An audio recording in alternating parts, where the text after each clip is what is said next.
Bismillahirrahmanirrahim.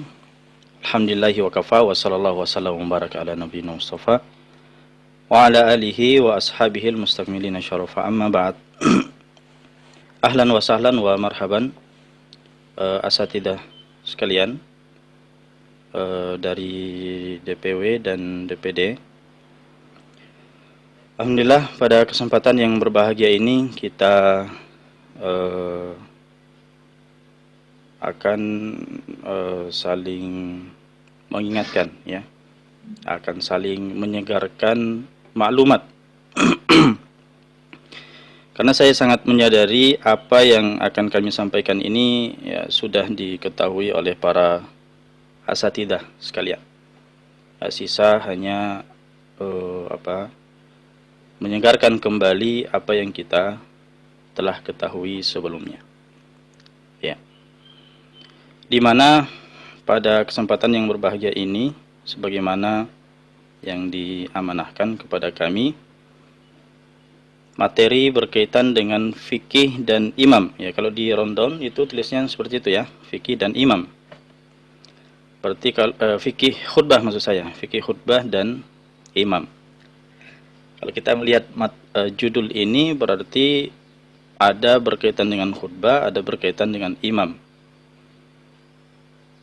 Dan mengingat waktu yang diberikan ini sangat singkat, ya sekitar 1 jam ya, apalagi kalau kita mematok misalnya sampai jam 10, sekarang sudah jam 9 lewat, ya, sisa 1 jam dan sangat sempit ya untuk dua materi, khutbah dan imam. Ini permasalahan yang banyak ya. Maka sebagaimana pengalaman sebelumnya di DDK sebelumnya, itu sebetulnya hanya berkaitan dengan khutbah saja. Ya, karena imam ini permasalahan yang sangat banyak. Sangat banyak. Berbeda dengan khutbah. Khutbah ini dia bagian pembahasan bagian dari sholat Jumat. Ya, kalau dalam buku-buku fikih, khutbah Jumat ini salah satu pembahasan dalam sholat Jumat. Ya, sebelumnya saya tampilkan di sini materi kita. Fikih khutbah Jumat ini sangat penting untuk kita ketahui para dai dan khatib, karena ya bisa dikata kitalah ini pelaku-pelakunya. Ya.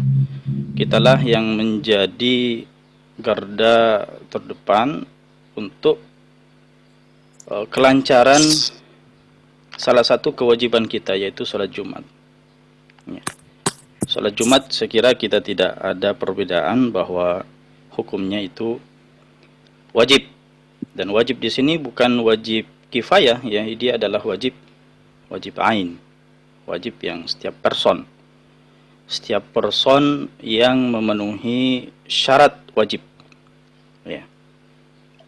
Jadi untuk dikatakan wajib sholat Jumat itu juga punya syarat-syarat. Nah, itu namanya syarat wajib. Artinya orang yang tidak terpenuhi baginya syarat wajib, ya kita katakan tidak wajib baginya untuk sholat Jumat. Ya, contohnya misalnya syarat wajib daripada sholat Jumat itu adalah laki-laki, ya, berjenis kelamin laki-laki. Artinya bisa kita pahami untuk wanita tidak wajib sholat Jumat. Nah itu. Jadi penting bagi semua orang mengetahui itu. Apa yang menjadi syarat wajib sholat Jumat. Supaya apa? Supaya semua orang bisa menyadari dirinya itu wajib sholat Jumat atau tidak. Tapi saya tidak akan membahas masalah ini, karena ini adalah kewajiban bagi semua. Artinya tidak butuh menunggu untuk menjadi seorang dai dan khatib ya untuk mengetahui syarat wajib sholat Jumat. Ini adalah kewajiban mukallaf secara umum ya. Seorang itu ketika sudah balik, sudah ya akil balik, sudah mukallaf, maka wajib dia mempelajari apa? Syarat wajib sholat Jumat ya. Tapi saya akan fokus pada apa yang wajib diketahui oleh seorang dai dan khatib. Ya. Makanya materi kita khusus berkaitan dengan khutbah Jumat ini. Kenapa kita perlu mengetahui fikih berkaitan dengan khutbah Jumat ini? Karena khutbah Jumat ini adalah salah satu perkara yang wajib, bahkan penentu daripada sah tidaknya sholat Jumat. Ya, kalau bisa ya saya berikan pertanyaan. Khutbah Jumat ini rukun atau syarat sholat Jumat? Ya, siapa yang bisa menjawab? Kecuali dosen stibah. Di sini ada, saya lihat beberapa rekan kami di dosen stibah. Ya, tapi pertanyaan ini saya tujukan kepada selain dosen stibah. Khutbah Jumat itu apa? Dia rukun sholat Jumat atau syarat sholat Jumat? Assalamualaikum warahmatullahi. Ya, ada yang punya jawaban? Silakan. Afwan. Ya, Assalamualaikum warahmatullahi. Waalaikumsalam warahmatullahi. Ya, silakan. Assalamualaikum warahmatullahi wabarakatuh. Ini dari DPD Wahda Islamiyah Lu Utara. Ya, jawabannya apa? Jawabannya rukun, Ustaz. Rukun. Ya. Baik. Alasannya? Alasannya karena khutbah Jumat adalah merupakan satu syarat yang ada ketika orang mendirikan sholat Jumat. Baik. Baik. Atau sebelumnya boleh tidak saya tanya, apa perbedaan syarat dengan rukun?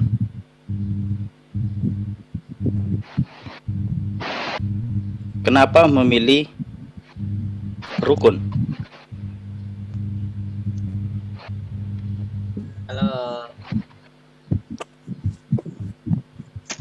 Mohon maaf yang lain, mungkin kami ingatkan, yang lain kalau bisa ditutup aja mic-nya ya, kecuali yang menjawab saja. Ya. Baik, saya mute all di sini saja dan saya buka untuk Ustadz Haidir. Silakan Ustadz.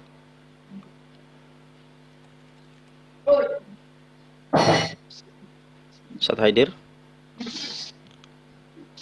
bisa dibuka kembali.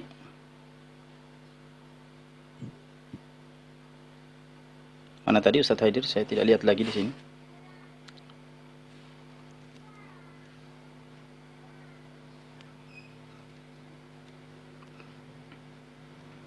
Ya, sudah keluar kayaknya. Baik, tidak apa-apa. Saya lanjutkan saja bahwa tadi Al-Ustadz memilih jawaban apa? Rukun. Maka seharusnya di sini kita berangkat dari apa yang dimaksud dengan rukun, apa yang dimaksud dengan syarat. Karena kalau jawaban kita dia adalah suatu kewajiban yang menjadi penentu sah tidaknya sholat Jumat, maka kalau itu alasannya ya syarat juga punya hak ya untuk dipilih ya. Kalau kita mengatakan di situ ada rukun, di situ ada syarat, maka dua hal ini, rukun dan syarat itu sama-sama penentu sah tidaknya sholat Jumat. Tapi ada karakteristik daripada dua hal ini. Ya. Tidak apa-apa saya jelaskan. Rukun ya, rukun itu adalah perkara yang wajib. Ini saya datang dengan artinya kesimpulan ya supaya langsung dipahami. Ya, saya tidak perlu datang dengan definisi oleh para usul fikih, ulama usuliyin. Langsung saja perbedaannya bahwa rukun itu memang perkara yang wajib, memang perkara yang menentukan sah tidaknya suatu ibadah. Namun bedanya dengan syarat adalah rukun itu di dalam ibadah itu sendiri. Berbeda dengan apa? Berbeda dengan syarat. Syarat itu adalah perkara yang wajib ya. Namun dia berlaku sebelum ibadah itu dimulai. dan harus berlangsung sampai ibadah itu selesai. Itu namanya syarat. Ya. Yang membedakan antara rukun dan syarat. Persamaannya ya sama-sama wajib, sama-sama menentukan sah tidaknya suatu ibadah. Bedanya rukun itu hanya di dalam ibadah itu sendiri. Beda dengan syarat. Syarat itu berawal dari sebelum ibadah itu dimulai sampai kapan? Sampai ibadah itu selesai dilakukan. Jadi kalau kita mau melihat rentan waktunya itu, syarat lebih panjang rentan waktunya. Ya, harus ditangkan dengan waktu yang lebih lama dibandingkan apa? Rukun itu. Ya, jadi itu perbedaan antara syarat dan rukun. Nah, saya kembali. Khutbah Jumat ini apa? Dia rukun atau syarat sholat Jumat? Saya tanya, khutbah Jumat di dalam sholat Jumat atau sebelum sholat Jumat? Sebelum. Sebelum kan? Iya. Jadi Sebelum. dia adalah syarat sah khutbah, syarat sah sholat Jumat. Jadi khutbah ini, dua khutbah adalah syarat sah sholat Jumat.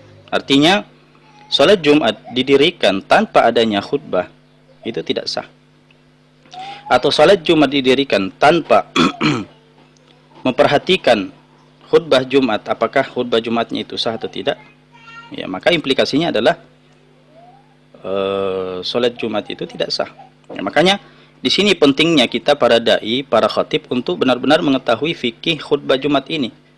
Karena kapan kita salah dalam praktek khutbah Jumat kita, ya, yang berkaitan dengan rukun-rukunnya atau syarat sahnya, maka implikasinya adalah sholat Jumat kita tidak sah. Nah, kita tidak ingin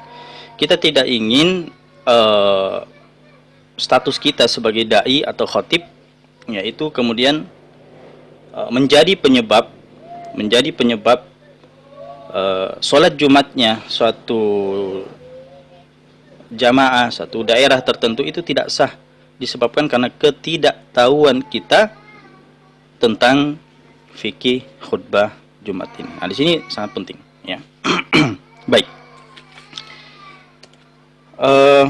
Sebagaimana yang disampaikan tadi, ya, bahwa materi kita ini akan disajikan dalam atau perspektif mazhab Syafi'i. Bukan berarti fikih khutbah Jumat perspektif mazhab yang lain itu salah atau tidak benar atau tidak bisa dipraktekkan dan seterusnya. Tidak, bukan itu maksudnya. Maksudnya di sini adalah kita mempelajari perspektif mazhab Syafi'i karena pertama memang yang said, ya, di negeri kita yang memang dipraktikkan secara umum di negeri kita itu adalah berdasarkan mazhab Syafi'i. Ya. Sadar atau tidak, diakui atau tidak, ya, seorang khatib yang naik ke atas mimbar khutbah, walaupun dia tidak mengaku sebagai mazhab Syafi'i, dia tidak tidak mengetahui mazhab Syafi'i itu secara detail, tapi prakteknya kalau kita lihat itu sebagaimana mazhab Syafi'i. Sehingga masyarakat secara umum itu ya mengetahuinya seperti itu, ya, mengetahuinya seperti itu, ya, artinya yang sudah ma'mulun bihi, sudah diamalkan, ya. Maka jangan sampai kita datang, ya, para khatib dan dai wahda Islamiyah ini datang misalnya di suatu daerah tertentu. Tentunya saya di sini tidak membatasi kita di Makassar saja, ya. Kita juga perlu memikirkan bagaimana di tempat yang lain, ya, di Sulawesi Selatan secara umum, karena ini DPW Sulawesi Selatan. Ya, di beberapa daerah itu masih kental, ya. Dimana kalau Anda datang misalnya dengan suatu praktek khutbah, ya, ada saja yang luput itu akan menjadi perhatian masyarakat. Ya, Ustadz, ya, makanya tadi kalau diceritakan oleh Ustadz Mukron, ya, ada yang mengingatkan, ada yang ini, itu jangan heran, ya, karena memang selama ini praktiknya sebagaimana mereka ketahui, ya, yaitu apa? berdasarkan mazhab Syafi'i. Dia akui atau tidak, ya. Tapi yang ma'mulun bihi selama ini itu adalah mazhab Syafi'i. Nah, jangan sampai keberadaan kita sebagai dai, ya, sebagai khatib di tengah masyarakat itu menjadi sumber kegaduhan. Ya. Sumber kegaduhan. Sekali lagi saya tidak membatasi. Saya tidak mengatakan bahwa ketika mengamalkan mazhab yang lain itu salah. Itu tidak masalah. Tidak masalah. Ya, saya pun menjadi makmum di belakang antum yang misalnya mengambil pendapat yang lain, itu tidak masalah. Tapi yang jadi masalah adalah ketika yang Anda hadapi ini belum tahu permasalahan itu. Ya, belum tahu permasalahan itu. Dan belum bisa menerima adanya pendapat-pendapat yang lain selain pendapat yang mereka ketahui. Nah, itu masalahnya di situ. Ya. Walaupun kalau kita memahamkan dia pasti akan paham dia. Tapi ya, untuk menjadi penyebab dari kegaduhan itu, yaitu yang tidak kita inginkan. Ya. Silakan dipahamkan, tapi pada momen yang lain. Jangan buat kegaduhan dulu baru memahamkan. Itu bukan metode dakwah yang baik. Ya, kalau mau pahamkan, silakan paham di majelis yang lain. Buat taklim misalnya. Kemudian pahamkan bahwa dalam mazhab yang lain seperti ini, seperti ini. Setelah mereka paham, silakan amalkan. Tapi kalau mau buat kegaduhan dulu, kemudian ya mau menjelaskan, ya ini menurut kami kurang hikmah. Ya, kurang hikmah. Baik, makanya di sini pentingnya. Apalagi perspektif mazhab Syafi'i. Mazhab Syafi'i ini adalah mazhab mu'tabar. Ya, mazhab mu'tabar. Dia sudah diamalkan ya ratusan tahun lamanya. Ya, kalau kita mau mengatakan ya tanda kutip dia adalah salah, apakah kita mau mengatakan bahwa yang diamalkan selama ratusan tahun ini oleh sebagian daerah ya itu adalah salah? Oh, tentu tidak. Menentukan salah tidaknya sesuatu itu dalam masalah ijtihadiyah itu sulit, ya, bukan kapasitas kita. Memang dalam masalah ijtihadiyah ulama berbeda, pasti ya, pasti ada salahnya, ada benarnya. Tapi apakah al-khata' muta'ayyin, ya, apakah kesalahan itu bisa bisa ditetapkan pada satu pihak tertentu? Itu tidak bisa. Ya. Kebenaran dan kesalahan itu tetap ada, tapi itu di hadapan Allah. Allah yang mengetahui mana yang salah, mana yang benar. Adapun kita secara manusia ini, ya, dalam permasalahan-permasalahan yang memang ijtihadiyah, kita tidak bisa menjudge ini benar, ini salah. Yang bisa adalah ini ya yang rajih, ini yang marjuh. Itu pun bukan kapasitas semua orang. Itu kapasitas mujtahid. Ya. Itu kapasitas mujtahid. Adapun yang belum sampai pada tingkat mujtahid, ya, masih tingkat muqallid, nah, maka di sini tugas kita adalah apa? Mengikuti hasil daripada ijtihad para ulama mujtahid. Nah, ini khutbah Jumat perspektif mazhab Syafi'i ini adalah hasil daripada ijtihad ulama Syafi'iyah. Ya. Ya. Bagaimana, apakah berdasarkan dalil? Ya, kita katakan ya, berdasarkan dalil.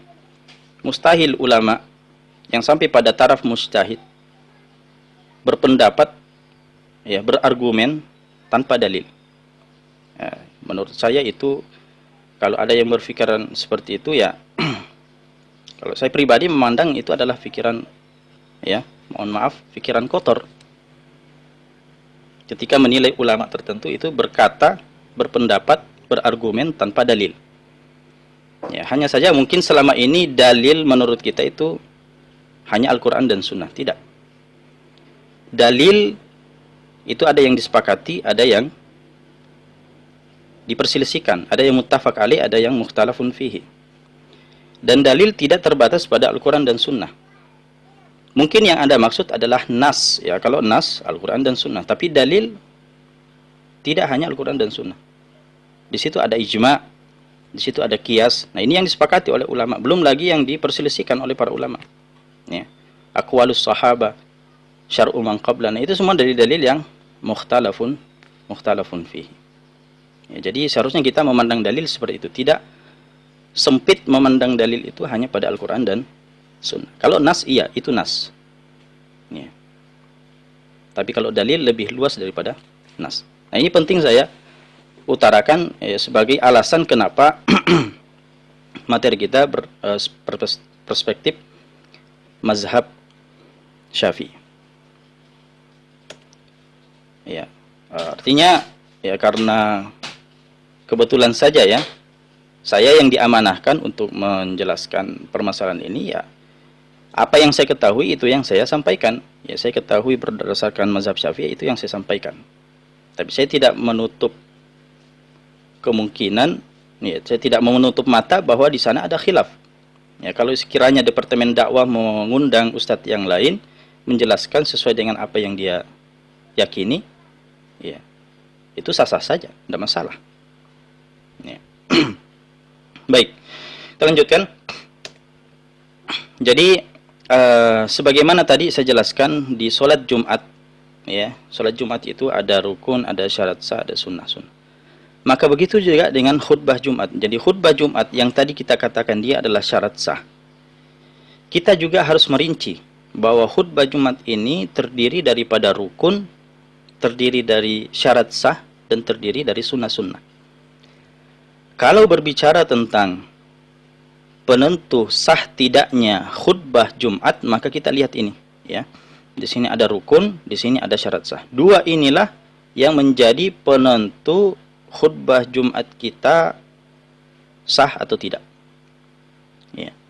Adapun sunnah, ya, sunnah, ya, kalau kita, karena pembahasan kita ini adalah masalah fikih, bahwa berarti sunnah ini kita harus pahami perspektif ulama atau perspektif fuqaha. Ya, fuqaha itu, para ahli fikih itu memahami sunnah adalah dia adalah sesuatu yang diperintahkan, namun perintahnya ini tidak sampai ditekankan, ya, tidak sampai pada penekanan.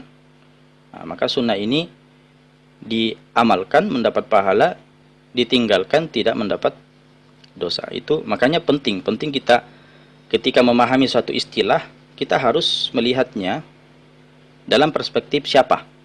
Ya. Kalau perspektif ulama hadis ya bukan itu definisi sunnah. Ya, tapi sunnah di sini kita bawa karena kita adalah membahas masalah fikih, berarti kita memakai apa? Memakai definisi daripada ulama fikih yang saya sebutkan tadi. Artinya sunnah itu bukan wajib, berbeda dengan rukun dan syarat sah. Itu adalah wajib. Tapi bukan juga berarti bahwa sunnah kita pelajari dia bukan wajib, berarti kita tinggalkan karena dia tidak wajib kita tinggal. Tidak. Justru sunnah itu dipelajari untuk kita amalkan. Ya. Sunnah itu kita pelajari untuk diamalkan, bukan ditinggalkan. Walaupun mungkin di keadaan-keadaan tertentu kita dituntut untuk meninggalkan sunnah. Ya. Tapi ini pembahasannya luas. Ya. Baik, jadi itu. Dan ini sebetulnya kunci belajar fikih. Ya. Kunci belajar fikih itu adalah memandang ibadah itu dan merinci dalam rukun, syarat sah, dan sunnah-sunnah. Ya, kalau ada pembatal-pembatal juga bisa. Ya. Mau belajar taharah, kayak mau belajar salat, kayak puasa, kayak zakat, kayak, ya, harus lihat ini. Ya, rukun, syarat sah, sunnah. Sehingga kita dihadapkan suatu permasalahan tertentu, kita bisa mengambil sikap yang jelas. Ya. Bukan memandang semua amalan itu seakan-akan wajib. Ya. Ya, kalau kita katakan wajib berarti bersinggungan dengan jika tidak dilakukan maka tidak sah. Ya, jadi metode seperti ini perlu. Metode kita selama ini, ya walaupun sebenarnya tidak masalah, ini metode yang bagus juga untuk masyarakat umum ya, yaitu tata cara saja. Ya, langsung tata cara. Itu yang kita pelajari selama ini. Ketika mempelajari fikih, ya langsung tata cara. Bagaimana sholat, bagaimana puasa, bagaimana khutbah, langsung tata caranya. Sehingga ketika dihadapkan suatu permasalahan tertentu, kadang kita bingung menyelesaikannya bagaimana. Kenapa? Karena kita tidak berangkat dari pemahaman mana rukun, mana syarat sah, mana sunnah. Ya.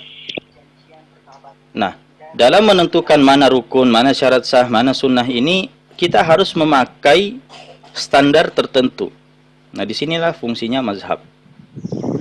Kita menentukan rukun, syarat sah, sunnah, itu perspektif apa? Mazhab Hanafi, Maliki, Syafi'i, atau Hanafi, atau Hambali. Ya. Ataukah mungkin ada yang memakai rukun, syarat sah, sunnah, perspektif buku tertentu, perspektif situs tertentu, perspektif syekh tertentu, perspektif ustadz tertentu. Kalau saya pribadi tidak masalah. Yang penting sosok yang datang dengan rukun, syarat sah, dan sunnah-sunnah itu adalah orang-orang yang sudah sampai pada derajat mujtahid. Ya. Tidak masalah. Ya. Yang penting kita jelas. Ya, ini rukunnya, ini syarat sahnya, ini sunnahnya, sehingga terjadi sesuatu kita bisa menghukumi sah apa tidak. Iya. Boleh atau makruh. Nah, itu semua. Ya, jadi ini kuncinya. Ya, sisa melihat kita memakai standar apa. Ya, kalau saya yang akan saya jelaskan ini berdasarkan standar atau perspektif mazhab Syafi'i. Baik. Berikutnya, ya, jadi ini ya, rukun, syarat, sunnah. Jadi rukun itu adalah yang inti daripada ibadah itu, inti daripada ibadah itu. Ya, misalnya sholat, rukun sholat ya. Contohnya rukun sholat misalnya membaca surah Al-Fatihah. Ini menurut jumhur ulama ya, belum kalau kita masuk ranah khilaf lagi ya panjang. Tapi anggap ya, saya mengambil rukun sholat yang disepakati oleh para ulama, misalnya misalnya ruku, sujud, nah, itu disepakati oleh para ulama ya, bahwa itu adalah rukun, bagian yang wajib dan di dalam ibadah itu ya. Jadi dia adalah inti daripada ibadah. Nah, syarat ini adalah dia juga wajib, tapi dia tidak sampai dia berlaku sejak di luar sampai ibadah itu selesai. Misalnya apa? Kalau dalam sholat misalnya toharoh ya. Toharoh itu di luar sholat atau di dalam sholat? Di luar sholat ya. Sejak di luar sholat kita harus berlaku toharoh itu. Begitu juga menghadap kiblat ya, menutup aurat, itu adalah syarat sah ya, syarat sah ya. Karena syarat ada dua, ada syarat wajib tadi, ada syarat sah. Adapun sunnah ini adalah bagian luar, dia adalah pelengkap ya. Dia adalah pelengkap yang layak untuk kita amalkan ya. Dan ketika kita tinggalkan sunnah itu secara sengaja dan mampu melakukannya, itulah yang menjadi makruh. Itulah menjadi makruh. Meninggalkan sunnah secara sengaja dan mampu melakukannya itu makruh ya. Beda kalau meninggalkan sunnah kemudian ada hajat ya, atau tidak mampu melakukannya, maka itu adalah mubah, boleh ya. Baik. Bahkan meninggalkan sunnah di beberapa keadaan itu bisa menjadi wajib ya. Bisa menjadi wajib ya. Contohnya banyak ya, saya tidak mau memperpanjang masalah ini. Baik. Ada yang bisa jawab ini? Ya, masih dengan syarat yang saya sebutkan tadi, bahwa rukun pertanyaan ini tidak berlaku bagi dosen setiba ya. Berapa rukun khutbah Jumat? Nah, ada yang bisa jawab? Silakan yang bisa jawab buka mic-nya, langsung jawab.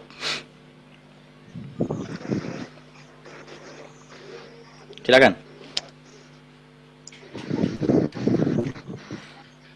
Antum bisa buka mic atau tidak ini? Bisa ya? Soalnya tadi Apaan? saya Bisa, Ustaz. bisa ya? Apaan? Iya. Apaan? Iya, silakan. Siapa? Ya. Assalamualaikum warahmatullahi wabarakatuh. Waalaikumsalam warahmatullahi. Ya, Ustaz hadir lagi. Ya. Ya, untuk kedua kalinya Ustaz. Iya, berapa rukun khutbah, Ustaz? Ini apa Ustaz? Bukan kita ini, tapi kunci untuk mengetahui sesuatu. Ini prinsip saya, bertanya dan itu saya menanyakan sesuatu dan dijelaskan. Saya lebih paham daripada mendengar terus. Baik. Jadi sesuai apa yang yang kami cari selama ini, Ustaz, ya termasuk rukun khutbah Jumat yang pertama kalimat hamdalah. Sebutkan saja juga dulu Ustaz, sebutkan saja berapa jumlahnya. Tunggu dulu.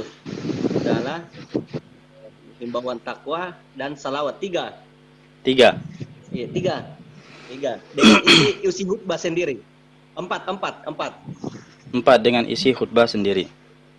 Isi Baik. khutbah itu sendiri. Mohon maaf Ustadz, ini berdasarkan atau perspektif apa? Ini berdasarkan Atau ijtihad antum sendiri? Saya tidak pernah melihat apakah ini mazhab ini, tapi yang dibaca di literasi itu bahwa terkait dengan ini, karena terkadang ada orang yang menghutbah tanpa bersalawat, itu seolah-olah dianggap bahwa khutbah Jumat itu tidak sah, bahkan berarti ini hasil pemahaman antum Ustaz sendiri. Iya. Hasil ijtihad antum sendiri. Iya. Ada 4 ya. Baik, ada jawaban yang lain? Ada jawaban yang lain? Berapa rukun khutbah Jumat? Ustaz.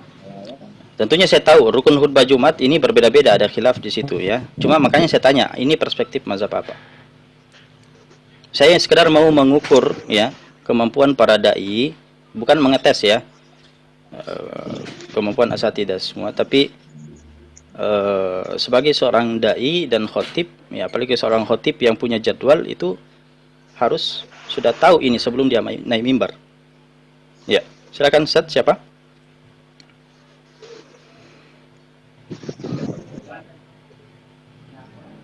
Ustaz Muhammad Ja'far, silakan. DPD Luwu, silakan. Afwan, tidak ada suaranya.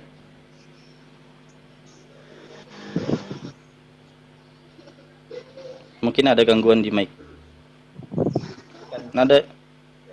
Ada yang lain?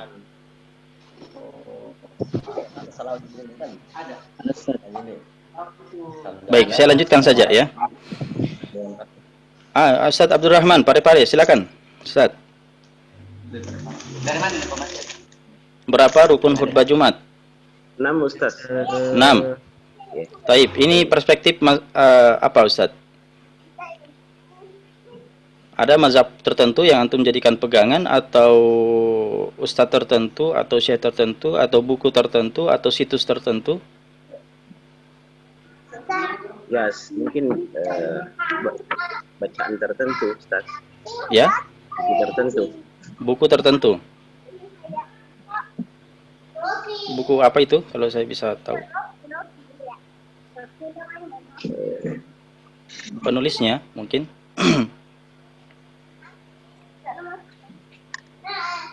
Atau ini kesimpulan antum sendiri?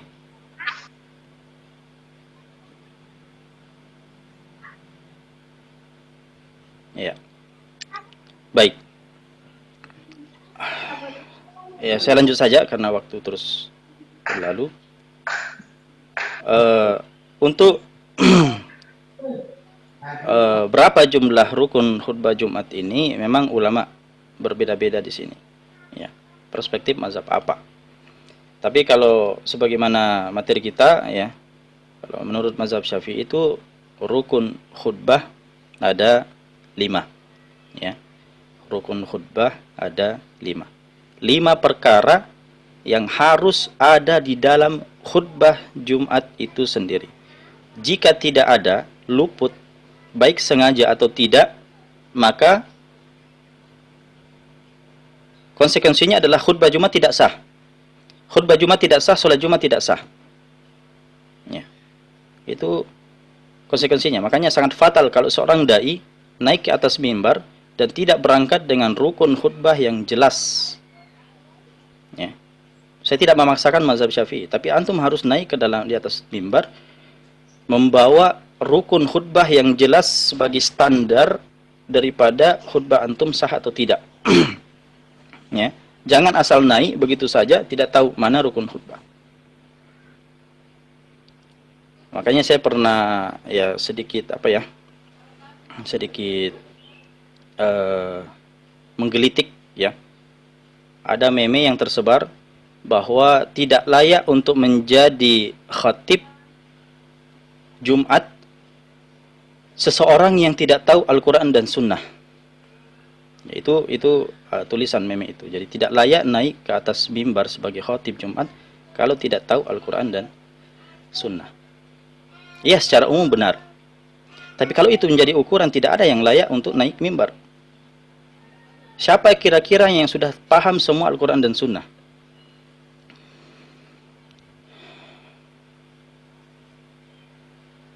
Sulit untuk mengukur. Ya. Jadi ukurannya yang bisa, artinya sesuatu jawaban yang bisa kita ukur adalah khatib yang tahu rukun dan syarat sah khutbah Jumat. Karena itulah yang wajib, penentu daripada khutbah itu sah atau tidak. Ya, kalau kita katakan Al-Quran dan Sunnah secara umum begitu saja, ya ini Al-Quran dan Sunnah, siapa yang bisa kuasai semuanya? Ya. Nah itu itu yang sedikit menggelitik, ya, yang pernah saya baca. Baik, jadi rukun khutbah Jumat perspektif mazhab Syafi'i ada 5. Ya, kita lihat apa saja itu. Ya, jadi 5 rukun khutbah Jumat. Apa saja itu? Kita lihat. Yang pertama adalah hamdalah. Ya, yang pertama adalah hamdalah. Ya. Di mana ya, yang kedua adalah selawat. Ya, mohon maaf ini penulisan ini saya berdasarkan apa? KBBI. Ya, jadi saya memang sudah menulis ini dengan standar. Ya, jadi memang kita itu harus punya standar-standar. Menulis juga punya standar. Ya. Nah, jadi hamdalah, kemudian selawat, kemudian yang ketiga apa? Wasiat takwa, dan yang keempat membaca ayat, dan yang kelima adalah mendoakan mukminin. Mendoakan mukminin. Baik. Tadi kalau di pertanyaan saya di awal itu ada yang menjawab berapa tadi? Berapa tadi jawabannya yang pertama? 4 kalau tidak salah ya? 4. Dan salah satu di situ dia sudah sebutkan hamdalah, kemudian sebutkan selawat, apalagi dia sebutkan tadi membaca ayat kalau tidak salah ya, membaca ayat dan isi khutbah. Nah di sini isi khutbah itu apa? Iya, ada wasiat. Iya, afwan, ini suara antum tidak jelas, terputus-putus. Mungkin ada gangguan jaringan. Ya. Tapi kalau dibahasakan seperti itu, isi khutbah itu tidak jelas. Apa isi khutbahnya? Ya, makanya harus diperjelas. Iya, apa Ustaz? Ya. Besok kita ambil. Oh. Sekarang. Iya. Saya lanjut saya ya. Nanti tanggapannya. Jadi makanya harus diperjelas. Isi khutbah itu apa? Isi khutbah di sini ya semuanya ini adalah isi khutbah. Kalau kita mau katakan isi khutbah ya semua ini isi khutbah. Ya. Nah, makanya harus diperjelas. Isi khutbah di sini maksudnya apa? Ya. Baik. Nah, ini 5 rukun khutbah Jumat yang harus terpenuhi di dalam khutbah itu sendiri. Kapan tidak terpenuhi, maka khutbah Jumat tidak sah. Khutbah Jumat tidak sah, salat Jumat tidak sah. Ya, terpaksa orang salat zuhur kalau seperti itu. Ya, makanya jangan jangan remehkan masalah ini.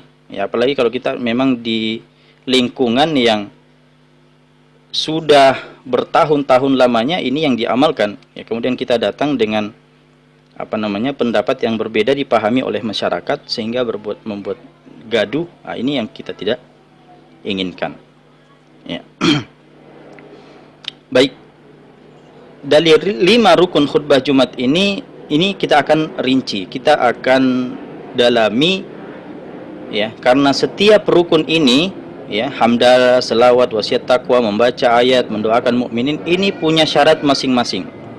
Ini punya syarat lagi, ya.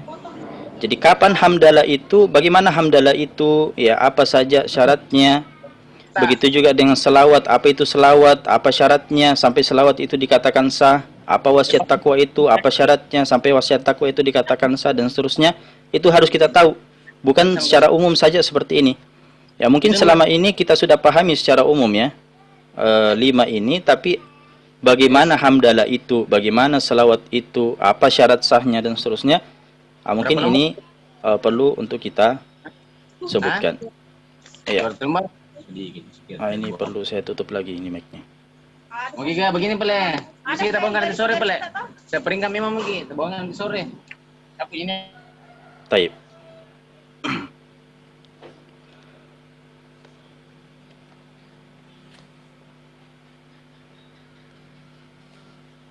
Ya.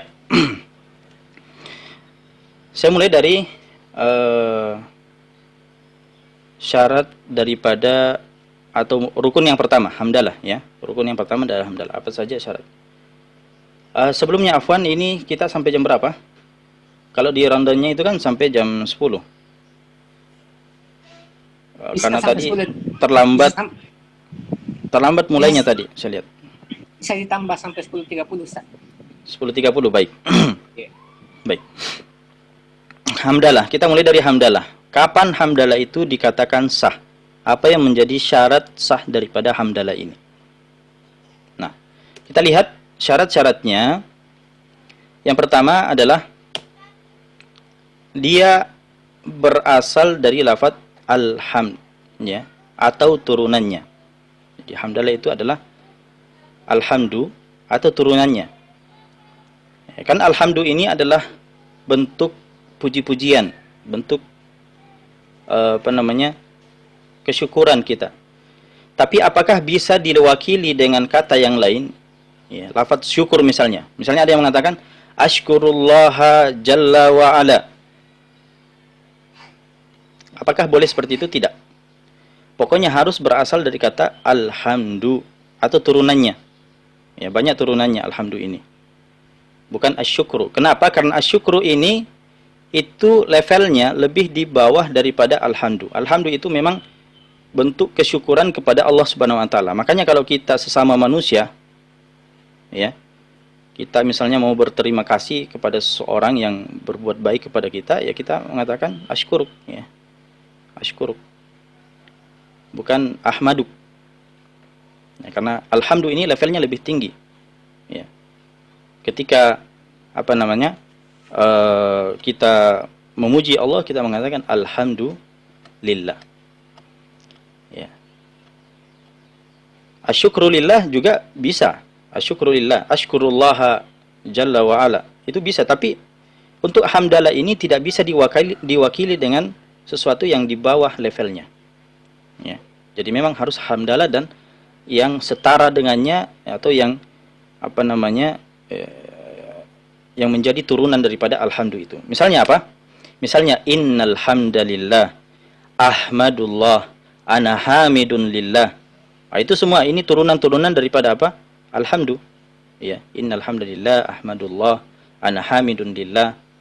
Ya, jadi bukan inna syukra lillah kemudian ashkurullah ana syakirun lillah. Ya, bukan seperti itu. Ya.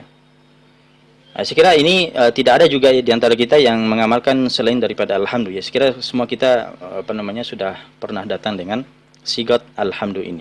Ya. Alhamdulillahi hamdan katsiran tayyiban mubarakan fi. Terserah mau bagaimana sigatnya, intinya adalah alhamdu ini.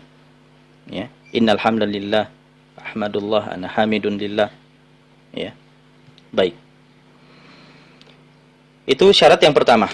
Syarat yang kedua adalah menggunakan lafaz Allah, ya. Menggunakan lafzul jalalah. Ya.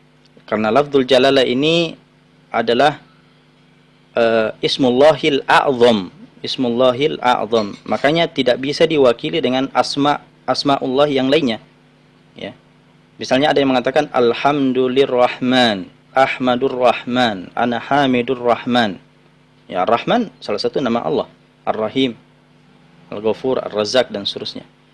Tapi bisakah menggantikan lafaz Allah di dalam hamdalah itu? Tidak. Makanya muta'ayyin, ya. Harus ditentukan lafaz Allah ini di dalam hamdalah. Ya, alhamdulillah, ana hamidun lillah. Ya. Baik. Kemudian yang ketiga adalah boleh menggunakan ayat, ya, jika diniatkan sebagai hamdalah, bukan niat membaca ayat. Ya, misalnya kita mau memulai khutbah kita langsung dengan sigat ayat, ya. Alhamdulillahi rabbil alamin, Ar-Rahmanir Rahim. Ini kan ayat dalam surah Al-Fatihah. Namun ketika kita membawakan ayat ini, kita harus tentukan bahwa saya membawakan apa? Rukun khutbah. Ya, bukan sekedar membaca ayat, bukan sekedar membawakan ayat tanpa meniatkan itu sebagai apa? Rukun. Karena nanti di rukun yang lain itu ada rukun khusus membaca ayat. Iya. Jadi kita mau menyebutkan hamdalah ini dengan sigat ayat, ya, membawakan ayat tertentu, ya, maka kita niatkan itu sebagai apa? Rukun daripada khutbah kita. Harus kita niatkan. Kenapa? Karena inilah yang membedakan kita dengan yang lainnya. Karena nanti yang lainnya ada juga namanya apa? Rukun membaca ayat. Ya. Nah, apa yang membedakan membaca ayat yang rukun tadi, yang rukun sebentar, dengan hamdalah kalau bukan niat? Nah, itulah fungsi niat. Niat itu membedakan, ya, antara satu ibadah dengan ibadah yang lainnya, atau satu jenis dengan jenis yang lainnya, atau satu hukum dengan hukum yang lainnya. Baik. Nah, kemudian yang keempat, syarat hamdalah ini adalah dibaca di khutbah pertama dan kedua. Ya, jadi tidak cukup kalau hanya di khutbah pertama saja. Harus juga di mana? Di khutbah kedua. Ya. Makanya harus diperhatikan ini. Di khutbah pertama, di khutbah kedua. Nah, khutbah kan ada dua. Khutbah ada dua. Baik. Nah, inilah 4 syarat daripada apa? Hamdalah. Harus perhatikan ini. Kalau memang Anda mau menjadikan khutbah ini perspektif mazhab Syafi'i, berangkat dari mazhab Syafi'i, maka ini harus 4 ini. Ya, kapan 4 ini tidak sah, ya, tidak terpenuhi, maka hamdalah tidak sah. Hamdalah tidak sah, khutbah Jumat tidak sah. Khutbah Jumat tidak sah, salat Jumat tidak sah. Ya, bikin gaduh lagi. Baik. Berikutnya, rukun kedua. Kita pindah pada rukun yang kedua adalah selawat. Nah, kita juga sebagaimana rukun khutbah pertama tadi, kita melihat apa syarat-syarat daripada rukun yang kedua ini, yaitu selawat.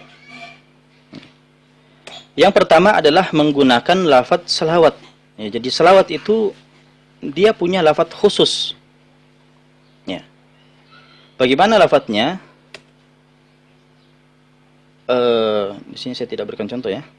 Ya, lafaznya adalah, kalau kita selawat yang kita kenal adalah Allahumma sholli, ya. Allahumma sholli. Ya, atau sallallahu ala nabiyyina Muhammad.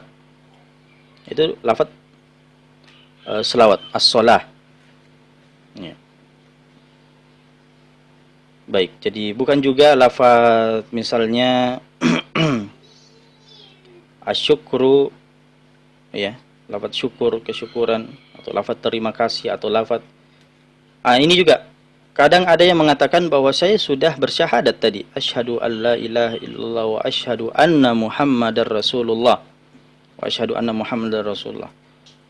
Apakah ini bisa mewakili selawat? Tidak. Itu syahadat namanya, ya, bukan selawat. Baik. Yang kedua, boleh menggunakan semua nama yang berkaitan dengan Nabi, ya. Nama Nabi yang jelas, ya. Nama Nabi yang jelas, yang artinya kalau disebutkan, ya, menunjukkan Nabi Muhammad SAW. Jadi bukan hanya kata ganti, ya, bukan hanya kata ganti. Misalnya ada yang mengatakan sallallahu alaihi wasallam. Hi di sini huwa, ya, kata ganti di sini itu memang ditujukan kepada Nabi SAW, tapi itu bukan, itu hanya kata ganti, bukan nama Nabi yang jelas. Makanya di garis bawah ini ya, dengan kata Nabi atau nama Nabi yang jelas, bukan kata ganti, bukan sekedar kata ganti. Oke, jadi dalam khutbah itu ketika mendatangkan selawat sebagai rukun, ya, harus menyebutkan nama Nabi yang jelas. Ya, misalnya Muhammad atau An-Nabi atau Ar-Rasul atau Al-Mahi, semua nama-nama daripada Nabi SAW yang jelas, ya, atau kunyahnya.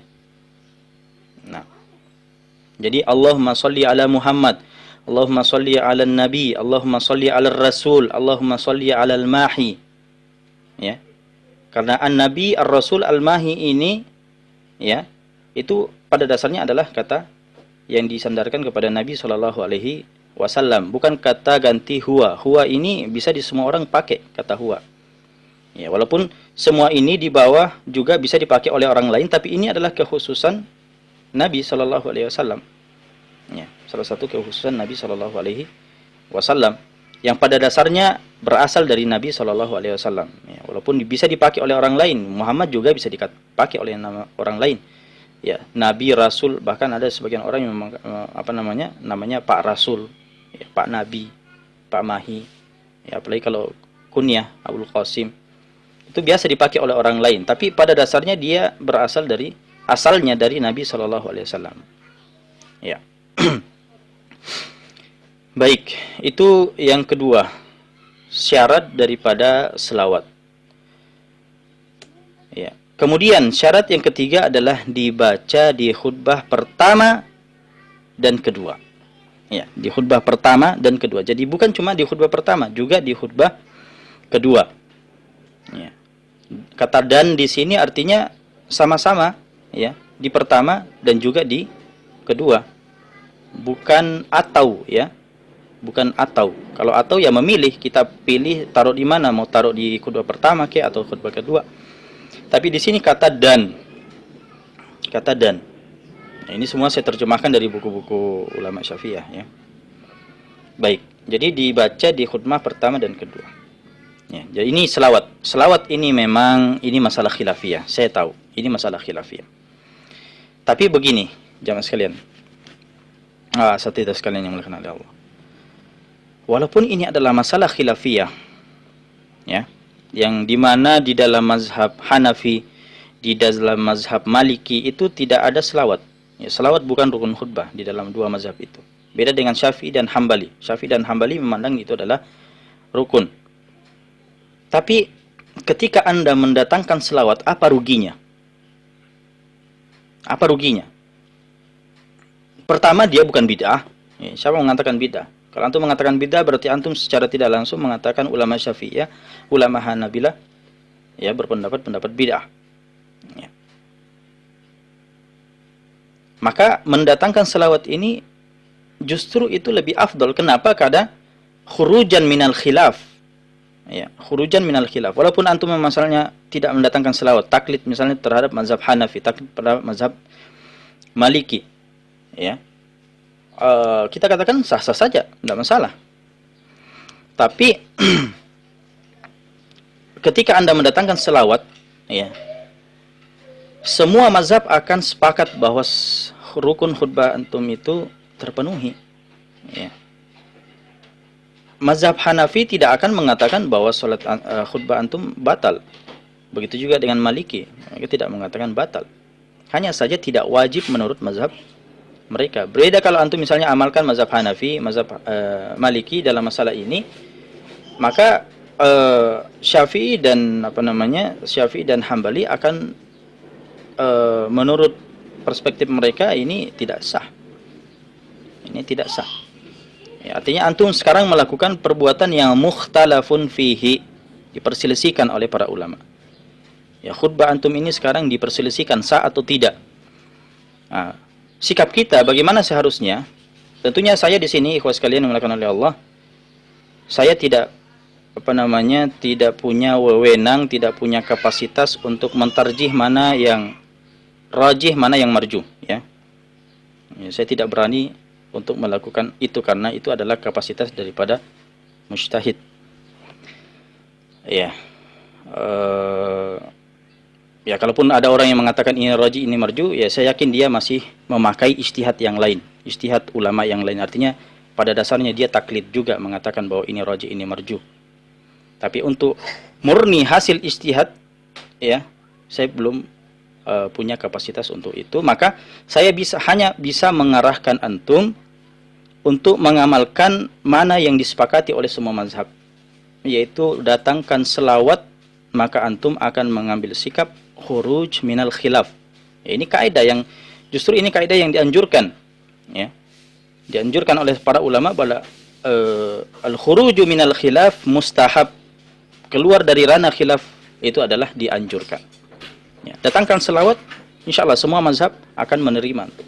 Beda ketika antum tidak datang dengan selawat, maka antum akan digugat oleh mazhab Syafi'i dan mazhab Hambali. Ya. Baik. Itu yang kedua. Yang ketiga adalah wasiat takwa. Wasiat takwa. Apa saja syarat-syarat daripada wasiat takwa ini? Pertama, tidak harus dengan lafaz wasiyah. Ya kan biasanya khotib-khotib itu mengatakan usikum wa iyaya bitaqwallah, ya, usikum iyaya bitaqwallah. Saya berwasiat, mewasiatkan kepada kalian dan kepada diri saya untuk bertakwa kepada Allah. Sebenarnya tidak wajib mendatangkan kata wasiat di sini. Ya, tidak wajib mengatakan usi. Hanya sekedar menyampaikan inti daripada takwa itu, maka itu sudah sampai. Pesan ini sudah sampai. Wasiat takwa, mewasiatkan seseorang untuk bertakwa. Artinya ketika kita menyampaikan, menasihatkan untuk takwa, maka rukun ketiga ini sudah terpenuhi. Nah sekarang, apa itu takwa? Ya. Ya, makanya di sini syarat yang kedua tidak harus dengan lafaz takwa. Cukup maknanya saja. Nah, apa makna daripada takwa itu? Takwa itu adalah mengajak kepada ketaatan dan menjauhi kepada maksiat. Ya. Jadi melakukan ketaatan dan menjauhi maksiat itulah inti daripada takwa. Nah, itulah kita ajak, ya, jamaah jamaah sholat Jumat itu untuk melakukan ketaatan dan menjauhi maksiat. Maka itulah inti daripada takwa. Tidak harus datang dengan kalimat, ya, usikum wa iyaya bitaqwa, atau usikum bitaqwallah, ya, atau ayyuhal muslimun ittaqullah. Itu kan sigatnya perintah untuk bertakwa.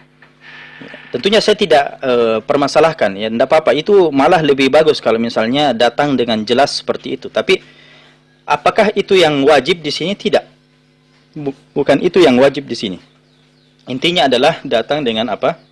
Dengan wasiat takwa berupa maknanya. Ya. Tentunya dengan bahasa Arab. Nanti kita bahas tentang bahasa Arab itu, ya.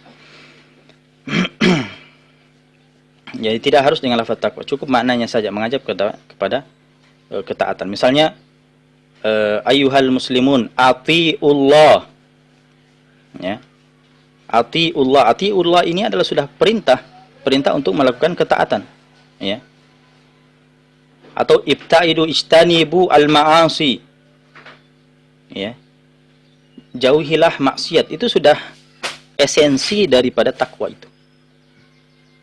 Itu sudah cukup, tidak harus dengan kata lafaz takwa. Baik. Yang ketiga, boleh juga menggunakan ayat jika diniatkan sebagai wasiat takwa, bukan niat baca ayat saja. Ya kan biasanya atau kalau kita lihat dalam Al-Qur'an kan banyak ayat-ayat yang mengandung takwa, ya. Ya, bahkan ayat yang biasa kita baca dalam khutbatul haji itu kan 3 ayat itu kan semuanya ada takwa di dalam. Ya ayyuhalladzina amanu taqullaha haqqa tuqatih wa la tamutunna illa wa antum muslimun. Ini ayat dan di dalamnya ada takwa. Ya. Ya ayyuhan nas ittaqu rabbakum. Ini juga dalam takwa, ya. Ya ayyuhalladzina amanu taqullaha wa qulu qawlan sadida yuslih lakum a'malakum dan seterusnya. Itu semua adalah ayat yang di dalamnya ada wasiat takwa. Boleh tidak kita pakai ayat-ayat itu untuk mewakili rukun yang ketiga ini sebagai wasiat takwa? Jawabannya boleh, tidak masalah. Yang penting ketika Anda membaca ayat itu benar-benar niatkan untuk apa? Datangkan itu dengan niat rukun khutbah. Bukan sekedar niat baca ayat. Ya, sekali lagi karena niat baca ayat ini nanti adalah rukun yang keempat. Ya. Nah, apa yang membedakan wasiat takwa ini ketika antum membaca ayat? Apa yang membedakan kira-kira kalau itu adalah wasiat takwa dengan membaca ayat? Apakah bisa digabungkan sekaligus? Tidak bisa. Ya, dia itu adalah dua ibadah yang berbeda. Wasiat takwa dengan dengan membaca ayat itu dua rukun yang berbeda, masing-masing harus punya niat, ya. Masing-masing harus punya niat. Maka ketika mendatangkan satu ayat berisi takwa, ya benar-benar niatkan bahwa itu adalah wasiat takwa. Kalau mendatangkan ayat yang lain, ya anggaplah khutbatul hajah. Antum datang dengan ya ayyuhalladzina amanu taqullaha haqqa tuqatih wa la tamutunna illa wa antum muslimun. Ini sebagai wasiat takwa. Kemudian ayat yang kedua, ya ayyuhan nas ittaqu rabbakum alladzi khalaqakum min nafsi wahida. Ini adalah antum niatkan sebagai apa? Sebagai membaca ayat yang nanti rukun yang keempat. Ini tidak masalah, boleh. Ya. Baik. Nah ini syarat yang ketiga daripada wasiat takwa. Kemudian syarat yang keempat adalah dibaca di khutbah pertama dan kedua. Ya, dibaca di khutbah pertama dan kedua. Artinya wasiat takwa ini tetap ada di khutbah pertama dan tetap ada di khutbah kedua. Ya, jadi tidak cukup hanya di khutbah pertama saja. Datangkan juga di khutbah yang kedua. Baik. Nah inilah 4 syarat daripada rukun yang ketiga, yaitu wasiat takwa. Kita pindah pada rukun yang berikutnya. Rukun yang keempat adalah membaca ayat. Membaca ayat.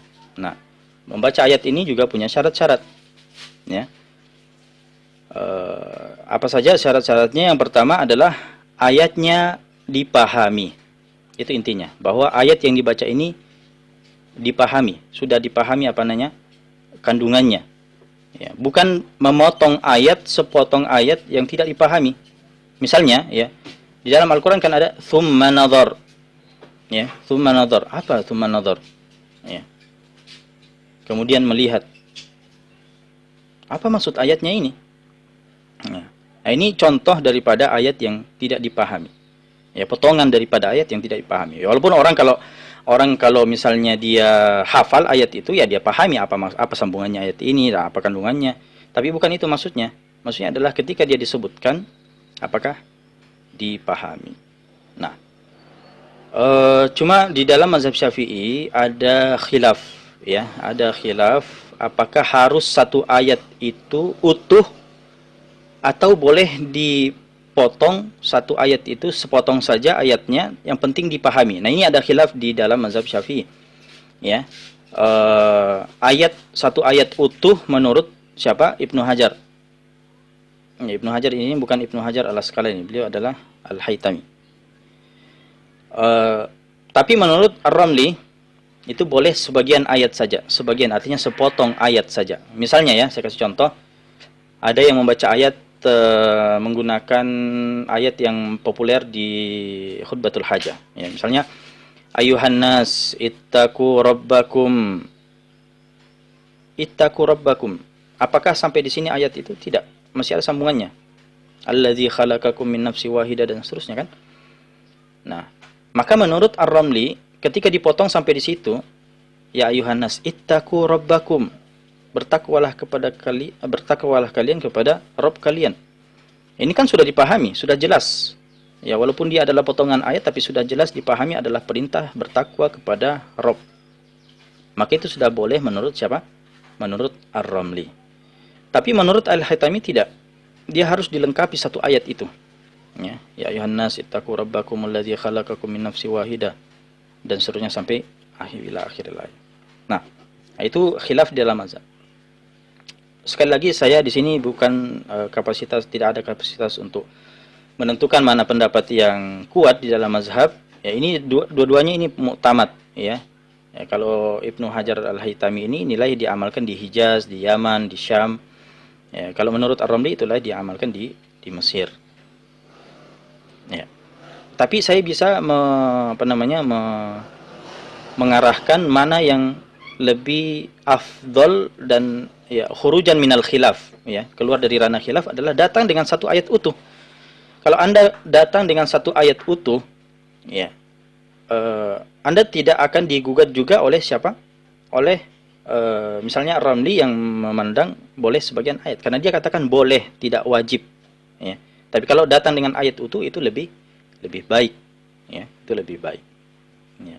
Keluar dari ranah khilaf ulama. Baik, itu yang pertama. Yang kedua adalah, nah ini, dibaca di khutbah pertama atau kedua, ya. Nah, di sini antum melihat ada perbedaan kan antara kata dan atau. Ya, kalau dan artinya sama-sama dibaca di khutbah pertama dan di khutbah kedua. Tapi ini atau.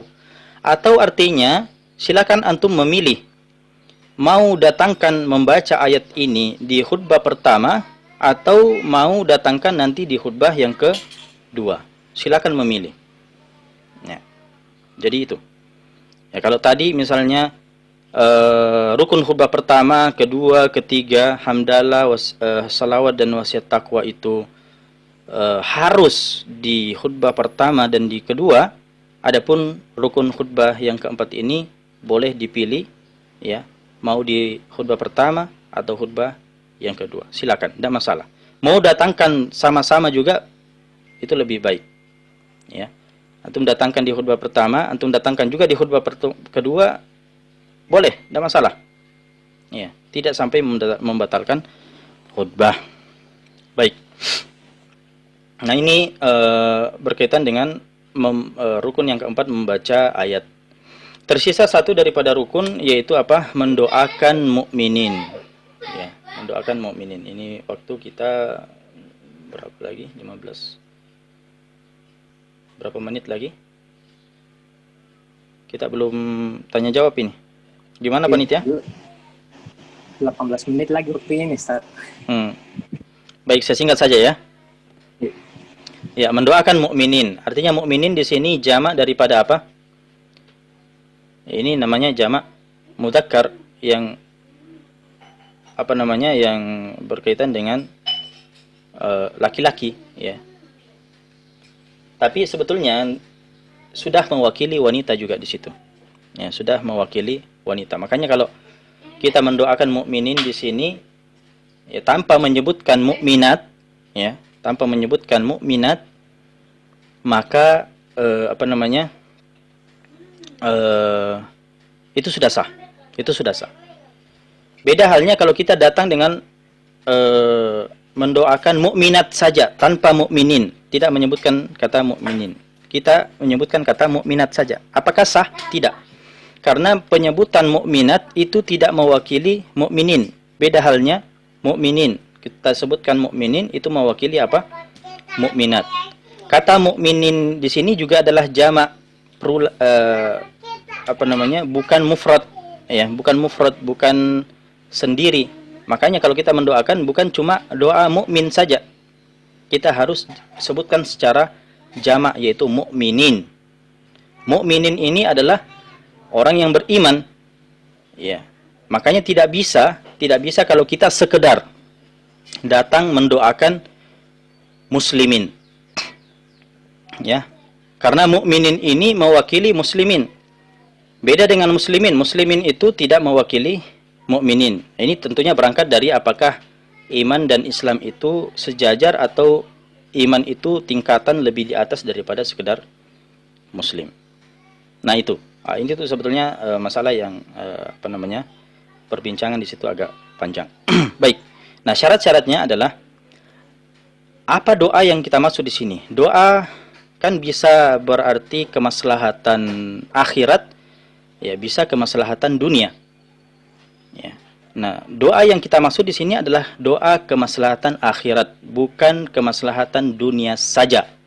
Ya, tapi kalau kita misalnya datang doa dengan kemaslahatan akhirat dan kemaslahatan dunia secara bersamaan, itu sudah sah. Yang tidak sah kalau kita datang dengan doa tapi hanya kemaslahatan dunia saja tanpa ada kandungan apa? Kemaslahatan akhirat. Saya kasih contoh misalnya begini. Kita kan biasa mendoakan jamaah Jumat rahimani wa rahimakumullah. Rahimani wa rahimakumullah. Ini sudah sah apa tidak?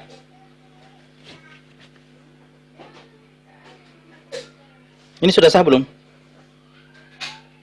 Rahimani wa rahimakumullah. Rahimani artinya mendoakan agar dirahmati, ya. Rahmat itu kemaslahatan dunia atau kemaslahatan akhirat? Jawabannya adalah kemaslahatan akhirat. Itu bukan kemaslahatan dunia saja. Ya. Walaupun bisa saja itu adalah kemaslahatan dunia juga kemaslahatan akhirat. Beda halnya kalau misalnya kita doakan syafakumullah ayyuhal mu'minin. Syafakumullah. Semoga Allah menyembuhkan kalian. Ini kemaslahatan dunia atau kemaslahatan akhirat? Atau agnakumullah, semoga Allah mengayakan kalian, menjadikan kalian kaya. Itu maslahatan dunia atau maslahatan akhirat? Dunia, Ustaz. Itu dunia. Nah, maka tidak bisa mewakili rukun yang kelima ini. Ya, dia harus datang dengan kemaslahatan akhirat. Ya, rahimakumullah, ghafarakumullah, ya.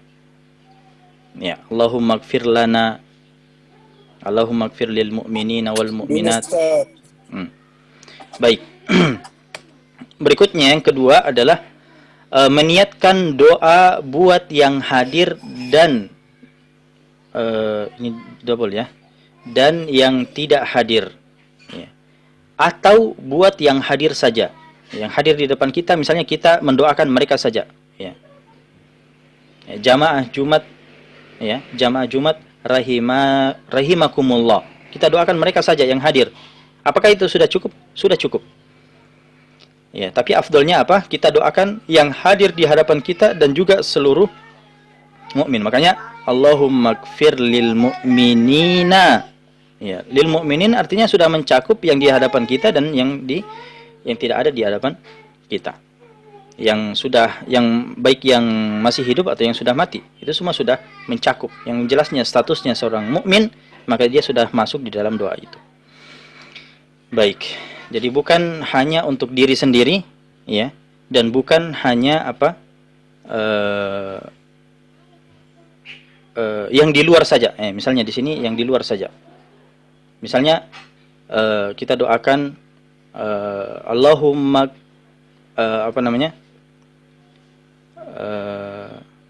kita datang dengan kata ganti hum misalnya, ya. Allahumma ighfir lahum. Lahum itu bukan yang di hadapan kita, tapi orang lain misalnya kita niatkan seperti itu. Nah, maka tidak cukup, ya. Pokoknya harus ada doa itu ditujukan, dipanjatkan dan mencakup orang yang ada hadir bersama kita. Itu. Kemudian yang ketiga adalah, yang ketiga ini adalah dibaca di khutbah kedua. Dibaca di khutbah kedua. Artinya tidak bisa hanya dibaca di khutbah pertama. Ya. Tidak bisa kalau di khutbah pertama saja, harus ada di khutbah kedua. Ya, kalau mau datangkan di khutbah pertama dan di khutbah kedua secara bersamaan, itu sah-sah saja, tidak masalah. Tapi kalau dibaca di khutbah pertama tidak ada di khutbah kedua, maka ini yang jadi masalah. Ya. Jadi dibaca di khutbah kedua. Harus di khutbah kedua. Tidak boleh tidak ada. Nah, ini syarat yang ketiga untuk rukun mendoakan mukminin. Baik. Nah, ini saya sekarang baru mau masuk syarat sah khutbah Jumat. Waktu sisa 10 menit ini. Baik, saya langsung saja kalau begitu. Insyaallah saya singkat. Berapa syarat sahnya? Syarat sahnya itu 10. Ya, lebih banyak daripada rukunnya. Jadi syarat sah ini 10, lebih banyak ya. Artinya berlaku sebelum kita memulai khutbah sampai selesai khutbah itu. 10 syarat ini harus berlaku. Apa saja itu? Pertama adalah memperdengarkan kepada 40 jamaah. 40 jamaah ini memang masalah khilafiyah ya, di mana mazhab Syafi'i begitu juga dengan mazhab Hambali mempersyaratkan 40 jamaah. Kemudian mazhab Malik itu boleh 12, dan malah mazhab Hanafi itu kurang ya dari 12. Ya, bisa malah jadi 3 orang bisa. Ini masalah khilafiyah juga. Kadang kita dihadapkan masjid yang jamaahnya itu sedikit.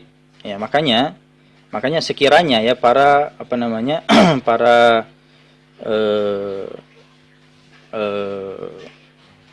panitia masjid ya tidak tergesa-gesa dalam memulai khutbah Jumat. Ya, misalnya jamaah masih sedikit, ya tidak apa-apa, kita tunggu-tunggu saja dulu. Tidak harus pas masuk khutbah langsung naik, tidak harus seperti itu. Ya, tidak harus. Bisa kita tunggu. Ya, kalau memang harus mencukupkan 40.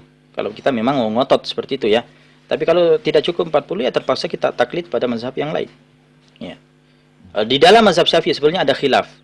Ya, Al-Muzani, murid daripada Imam Syafi'i itu sendiri mengatakan 12. Ya, 12 ya. Ya, di beberapa keadaan ya saya harus seperti itu, melihat berapa jamaah ini. Ya belum cukup 40 ya terpaksa saya mengambil pendapat Al-Muzani, mengatakan 12. Nah. Baik, yang kedua, bersambung khutbah pertama dan khutbah kedua langsung ya. Jadi khutbah pertama dan khutbah kedua ya, jadi hanya diselai dengan duduk saja. Ya, bukan bukan ice breaking ya. Ada ice breaking antara khutbah pertama dengan kedua, ini muskilah ini. Ya. Atau lama ya. Ada jeda yang sangat lama, ini tidak bisa. Baik, yang ketiga adalah bersambung khutbah dan salat ya. Artinya ini bersambung ini adalah al-muwalah. Al-muwalah itu. Ya. Jadi setelah khutbah langsung salat, jangan ya mengerjakan hal-hal yang lainnya dulu. Ya, sudah khutbah langsung salat.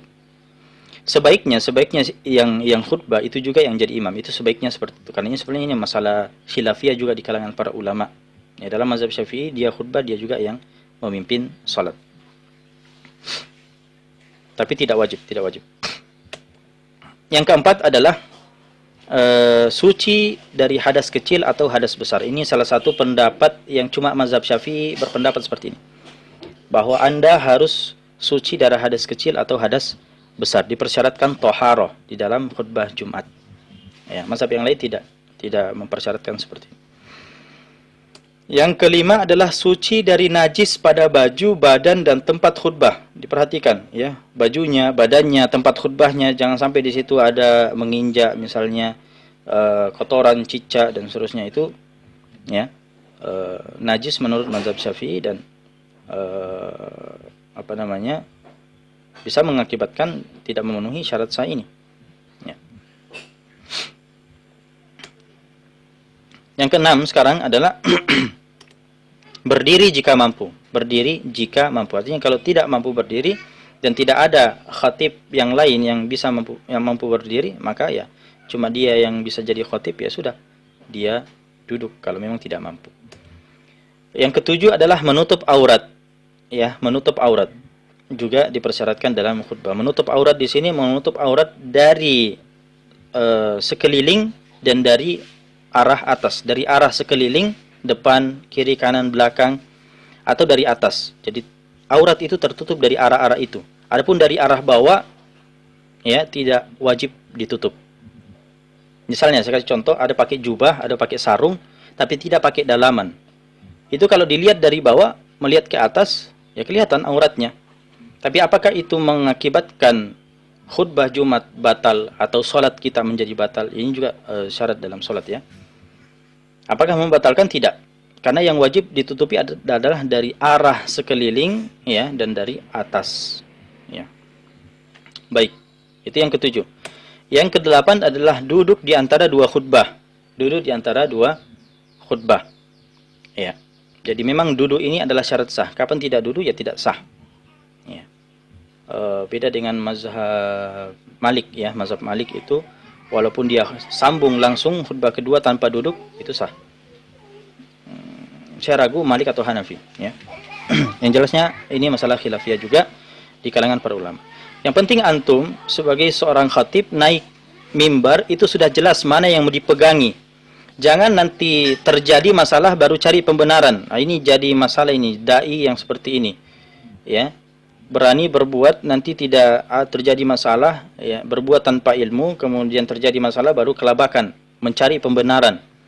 Ya, dia tanya ustadz ini ya, jawabannya misalnya anggaplah dikatakan batal ya, dia bertanya kepada yang lain lagi sampai dia dapat jawaban yang membenarkan apa yang dilakukan. Ini tidak layak ya melakukan hal seperti itu. Atau misalnya mencari jawaban sendiri, membuka Google ya. Dia cari jawaban sendiri, dia buka ini masalah khilafiyah. Oh, ada yang membenarkan. Ya sudah, itu benar. Tidak boleh. Itu antum sekedar mencari pembenaran. Ya, seorang itu harus berangkat dari apa? Berangkat dari sesuatu yang jelas dia ketahui kemudian melakukan. Ya, jangan nanti cari-cari pembenaran, ya.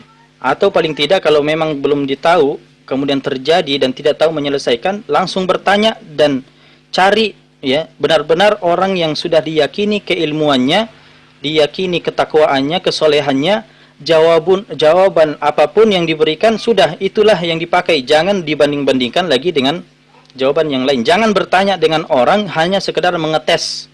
Ya, apa jawabannya? Nanti saya akan tanya ustadz ini, saya tanya ustadz itu, kemudian saya kumpulkan semua, baru saya mentarjih sendiri. Subhanallah. Antum tadi ini orang yang tidak tahu, baru mau bertanya. Setelah diberikan jawaban dari beberapa ustadz, kemudian antum sendiri mentarjih. Yang tadinya tidak tahu langsung menjadi ahli tarjih. Apa ini? Ini bukan tidak layak bagi seorang dai untuk melakukan hal yang demikian. Baik. Waktu tinggal 4 menit, Ustaz. 4 menit, subhanallah. Yang ke-9 adalah berbahasa Arab. Nah, ini berbahasa Arab. Apa maksudnya berbahasa Arab ini? Apakah dari awal khutbah sampai akhir khutbah harus berbahasa Arab? Itukah yang dimaksud? Tidak. 10 syarat sah khutbah ini hanya berlaku pada apa? Pada rukun khutbah. Ya, adapun ceramahnya terserah Anda mau ceramah bahasa Indonesia, Anda ceramah bahasa Inggris, bahasa Makassar, bahasa Bugis, terserah. Yang penting rukun khutbahnya sudah memenuhi 10 syarat ini. Dan syarat di antara syaratnya adalah berbahasa Arab. Ya. Baik.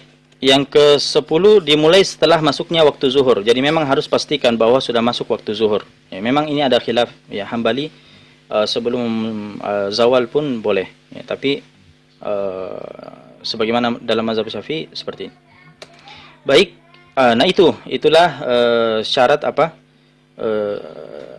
Rukun dan 5 rukun dan 10 syarat daripada khutbah Jumat. Ya. Ketika semua itu sudah terpenuhi, maka sudah sah khutbah seseorang itu. Jadi saya mau tanya, sekiranya ada yang naik khutbah, ya dia tidak tahu ceramah, dia naik khutbah, tapi dia tahu rukun khutbah dan tahu syarat-syaratnya. Dia naik, ya.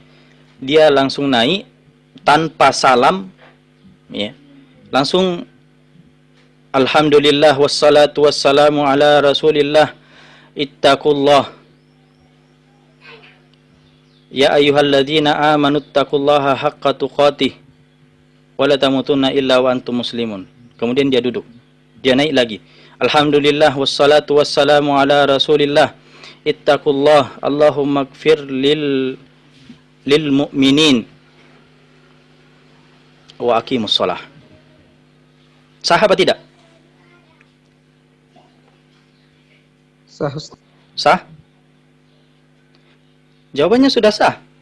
Dia datang dengan apa yang sudah menjadi wajib di dalam khutbah. Ya walaupun aneh ya, aneh. Artinya mungkin selama ini tidak kita dapatkan hal yang seperti itu, dan saya juga tidak merekomendasikan ya, tidak merekomendasikan seorang khatib naik seperti itu, tidak. Bukan berarti saya merekomendasikan, tapi saya sebutkan seperti ini agar antum paham bahwa inilah yang wajib di dalam khutbah.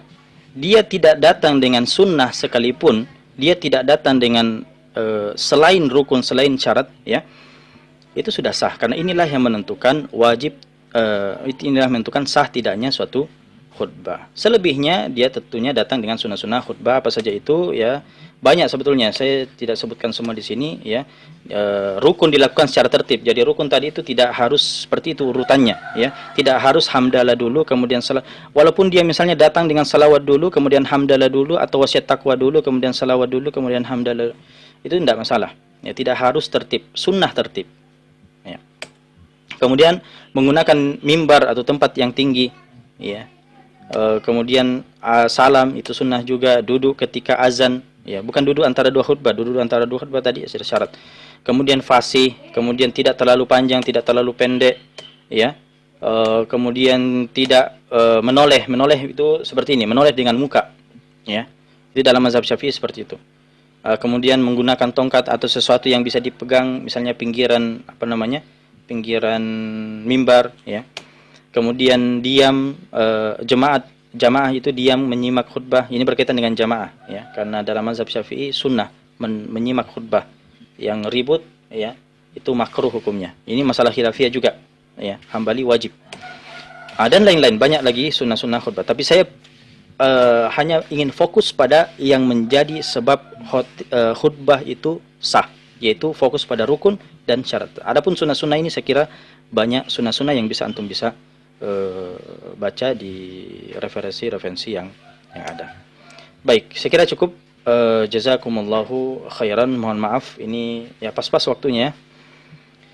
Walaupun kita ambil dengan sangat singkat di bagian akhir ya, tapi mudah-mudahan ada manfaatnya. Baik ya, ini gimana? Tidak sempat kita tanya jawab? Iya, sudah ada juga pematerinya yang kedua, Ustaz. Sudah hadir juga. Sudah ada di sudah ada. Atau gini saja, untuk pertanyaan mungkin bisa ditujukan pada panitia ya, siapa yang bisa mengumpulkan pertanyaan-pertanyaan bisa dikirimkan kepada kami secara pribadi di Japri, nanti saya jawab ya, entah itu lewat suara atau lewat tulisan ya, bisa insyaallah. Ya, sekira begitu saja ya. Ya, karena tidak ada. Kemudian, ya. Iya, materinya nanti mungkin bisa dikirimkan. Sudah dikirimkan. Baik, kepada siapa? Tolong ada yang Japri ya. Tolong ada yang Japri karena sampai sekarang saya baik. Ke saya Ustaz. Iya, nanti saya kirim di grup. Baik. Ya. Barakallahu fikum wa jazakumullahu khairan wa sallallahu ala nabiyina Muhammadin wa ala alihi wasallam walhamdulillahi rabbil alamin. Assalamualaikum warahmatullahi wabarakatuh. Waalaikumsalam.